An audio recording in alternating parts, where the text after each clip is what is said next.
thought what would be a good thing to talk about for people is the anniversary of the death of a loved one, only because it's very appropriate for me right now. My whole being just changes, and I feel this sadness coming over me, and it's uncontrollable.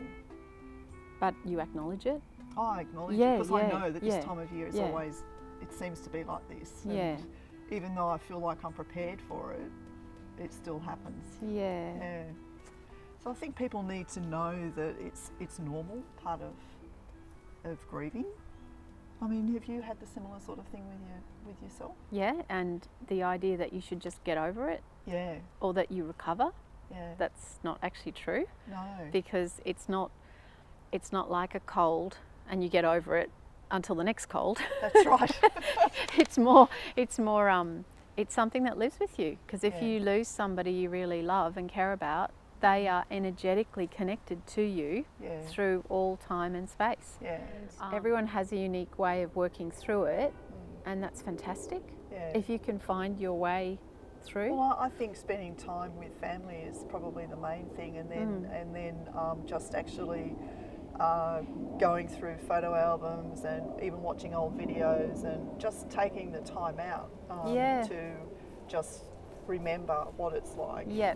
And that's what we do. We usually get the old videos out and have a cry or have a laugh, because and it was quite hilarious. Celebrate some his of the stuff life. he used to get up to. Yeah. So.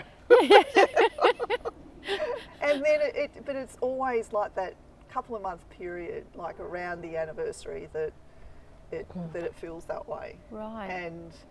And so I've deliberately taken time out of work in September. That's my month for really just sitting back and just contemplating time, because the time goes fast, and I think that everyone just gets caught up in all of the busyness of what's happening in their lives, and it's important to actually stop before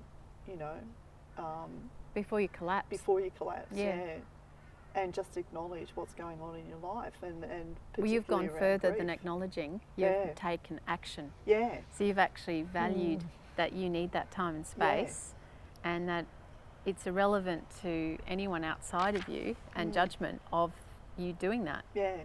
And maybe if somebody held a full-time job and they honestly couldn't take time off, but they could be a lot kinder to themselves in the evening and on the weekend, and not book up a whole lot of busy things to do. Yeah. Because I think the busy things are what stop you feeling it. That's right. Yeah. And you have to feel it. The distractions. Well, it's not going to go away. Too many distractions sometimes. Yeah. And sometimes too, I think that the anticipation of that anniversary, sometimes that's actually worse than the day itself. Yes. I've found it's the build-up and the anticipation. Yeah. And then, well, for myself, because my mother died when I was a child, so she's been gone for a long time, and that's a normal part of my life. But over the years, I've found that the anticipation in the days leading, sometimes I'd find myself tearful.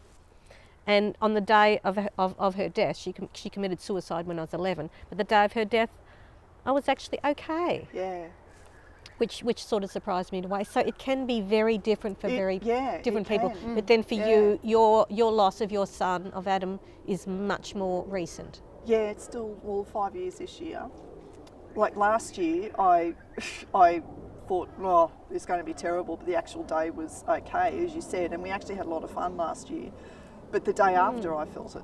Yeah. So, like, really bad the day after. I felt really down. Well, you would have brought up a lot by remembering and celebrating and acknowledging, and it's almost like the next day is it's the letdown. the letdown, or the it's almost debrief's not quite the right word. It's not the word I'm after either. But that thing of you've gone somewhere. Yeah. And it's like you've climbed that anticipation. There's the mountain, the anniversary. I'm going to climb that mountain, and the anticipation. And then when you get to the top, your muscles are burning. Yeah. But then you've got to come back down the mountain. Yes. Which is almost like something builds to a point. Then you've got to actually come down the mountain and get back into the rest of your life, because everything else is still going on. Yeah, and it sort of goes like this. Yeah. And then gradually, it'll just calm, plateau again, and you'll be okay again. So it's like this sort of is, in and out. waves of grief and emotions that you go through, but it's not as bad every year. Like, it does lighten up each year. As the years go by, it takes a less time to recover. That's what I've found with myself. Only more that I know the processes that I use. Well, I was going to say, it's getting easier for you because you have processes. Yes. I think that's the key. If you don't have processes, if you don't have a way of climbing your personal mountain and coping with coming back down it, when you get down that mountain, you have to clean up, you have to pack away your gear and put it all away again for next year. You know, it's not like, I think sometimes people on the outside go, oh, it's just that. You've had the funeral, it's over and done with, you're fine, aren't you? You should be fine. You should move on. Yeah, you should move on. You know, the funeral happened. With my mum's death, for me, it's more significant events trigger it. Yeah, so well, I was only Christmas. 21 when she got diagnosed with cancer, and she died when I was 23. Yeah. So it was 2 years of quite a lot. I had no processes. I had no support like you know about today, like psychologists or counsellor, or and I was thinking, if I could go back to my younger self and offer her kinesiology at that moment in time, it would have been really different. Different journey. So I would say that when you lose somebody who's you are completely energetically connected to, or a pet, it doesn't have to be a human, or your job, anything you're super energetically connected to and is a big part of you and who you are.